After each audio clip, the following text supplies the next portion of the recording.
महिषासुर की अत्याचारी सेना ने जब स्वर्ग और पृथ्वी पर अपना राज जमा लिया तो चारों ओर अराजकता फैल गई।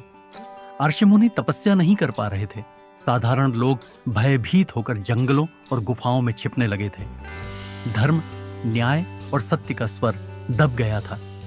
देवताओं का तेज क्षीण हो चुका था क्योंकि उनके स्वामी स्थान छीन लिए गए थे। ऐसे कठिन समय में जब त्रिदेवों ने अपनी ऊर्जा मिलाकर आदिशक्ति को प्रकट किया तो आकाश और पृथ्वी दोनों जगह एक अद्भुत प्रकाश फैल गया। यह प्रकाश इतना तेज था कि देवता भी उसकी ओर देखने में असमर्थ हो गए। धीरे धीरे उस ज्योति से एक दिव्य स्त्री प्रकट हुई, जिन्हें हम मां दुर्गा के नाम से जानते हैं। उनके स्वरूप का वर्णन शास्त्रों में इस प्रकार किया गया है: असंख्य भुजाएं, जिनमें हर एक में अलग अलग दिव्य अस्त्र शस्त्र, नेत्रों से निकलती ज्वालाएं और उनके वाहन के रूप में एक उग्र परंतु आज्ञाकारी सिंह। देवताओं ने अपनी अपनी शक्तियां और उपहार देवी को अर्पित किए। वरुण ने शंख दिया, वायु ने धनुष बाण, इंद्र ने वज्र, कुबेर ने गदा, विष्णु ने चक्र, शिव ने त्रिशूल और ब्रह्मा ने कमंडल। इन सब के मिल जाने से देवी दुर्गा अजेय हो गई। उस समय समस्त देवताओं की वाणी एक स्वर में गूंज उठी: जय हो मां आदिशक्ति, हमें इस संकट से मुक्त कीजिए। इसके बाद देवी दुर्गा अपने सिंह पर सवार होकर महिषासुर की ओर बढ़ी। जब वे युद्ध भूमि में पहुंची तो पूरा आकाश गरजने लगा, धरती कांप उठी और दानवों के हृदयों में भय की लहर दौड़ गई। महिषासुर ने देवी को देखकर उपहास किया और कहा: हे स्त्री, क्या तुम सोचती हो कि मुझे परास्त कर दोगी? स्वर्ग के देवता मेरा कुछ नहीं बिगाड़ पाए तो तुम्हारा क्या होगा? देवी ने शांत भाव से उत्तर दिया: असुर, तेरे अहंकार का अंत आज निश्चित है। मैं शक्ति का वह स्वरूप हूं जिससे यह सृष्टि चलती है। तेरा विनाश विदाहो मेरे हाथों लिखा है। इसके साथ ही भीषण युद्ध का आरंभ हुआ। महिषासुर की सेना लाखों की संख्या में थी, लेकिन देवी दुर्गा ने अपनी शक्ति से मिट्टी और आकाश से अनगिनत मातृकाओं और देवी रूपों को उत्पन्न किया। ये सभी देवी दानवों से भिड़ गई।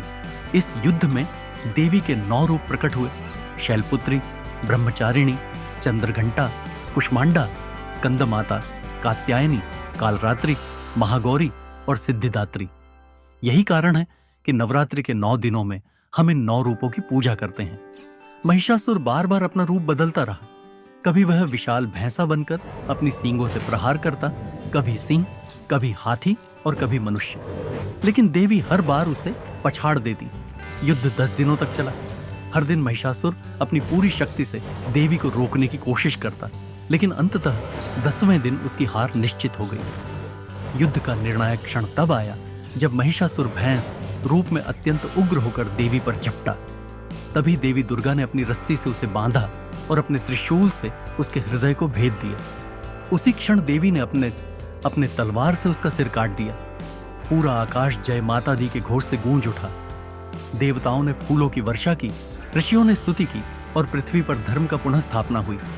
देवी दुर्गा ने देवताओं को आशीर्वाद देकर कहा: जब जब अधर्म बढ़ेगा, मैं किसी न किसी रूप में प्रकट होकर धर्म की रक्षा करूंगी। लोग इन 9 दिनों में मेरी पूजा करेंगे और 10वें दिन इसे विजयदशमी कहकर बुराई पर अच्छाई की जीत का उत्सव मनाएंगे। इसी कारण से हम हर साल नवरात्रि के 9 दिन देवी के 9 रूपों की पूजा करते हैं और 10वें दिन दशहरा या विजयादशमी मनाते हैं। यह केवल महिषासुर के वध की स्मृति नहीं है, बल्कि यह भी प्रतीक है कि जब भी बुराई बढ़ती है तो सत्य और धर्म की विजय निश्चित होती है। दशहरा 2 कारणों से विशेष है। पहला, इस दिन मां दुर्गा ने महिषासुर का वध किया।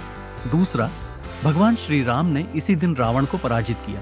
इसलिए यह पर्व दोहरी विजय का प्रतीक है।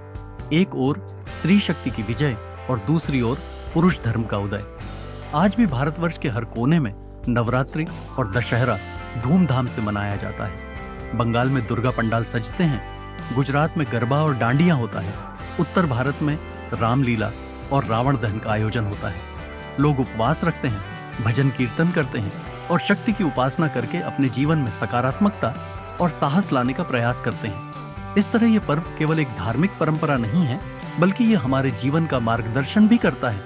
यह हमें सिखाता है कि चाहे अंधकार कितना भी गहरा क्यों न हो, अंततः प्रकाश की विजय होती है। चाहे अहंकार और अन्याय कितना भी शक्तिशाली क्यों न हो, अंततः विनम्रता और न्याय ही टिकते हैं।